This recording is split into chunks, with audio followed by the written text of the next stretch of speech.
Every year, there is a whole lot of drama about the ban on drumming and noise making in Accra, with many refusing to respect the tradition of the Ghana people, calling it fetish, baseless. So for those people, today we are going to talk about the science of the ban on drumming and noise making. But firstly, let me be clear, as Africans, our ancestors were not stupid or dumb, and many of the traditions we have are actually forms of preventative medicine that help maintain the health of the general population. So what does the science have to say? Now, let me focus on Europe for those particularly with colonial mentality. Firstly, some of the research says that noise is linked to 12,000 early deaths in Europe.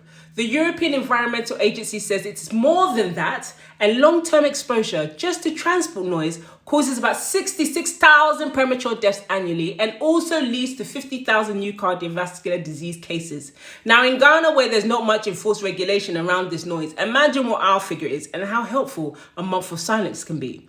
Now, research has also shown that silence can help with lowering blood pressure, improving concentration, stimulating brain growth, which is especially important for some of those ignoramuses out there, and it also reduces cortisol.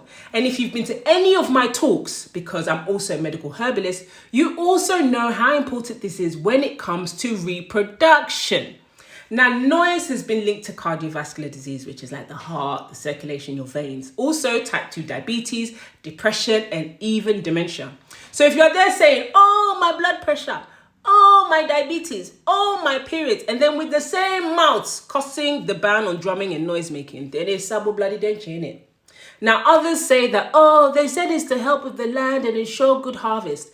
Well, let's talk about the science behind that. There's so many pieces of research on the impact on wildlife and nature. But let me just read from the European Environmental Agency website, where it says, noise pollution potentially disrupts biodiversity, affecting species behavior, physiology, habitat quality use, and ecosystem functioning. So what's essentially saying is you're not going to have a very good harvest if your pollinators are peeved and acting seke. So next time you're crazy talking about tradition, do some research on it. And if you enjoyed this video and want to learn more about Ga and Dangbe culture, don't forget to subscribe and share with your family, friends, and those people that like to chat rubbish about our culture and heritage, because colonial mentality, I'm a drum of fame.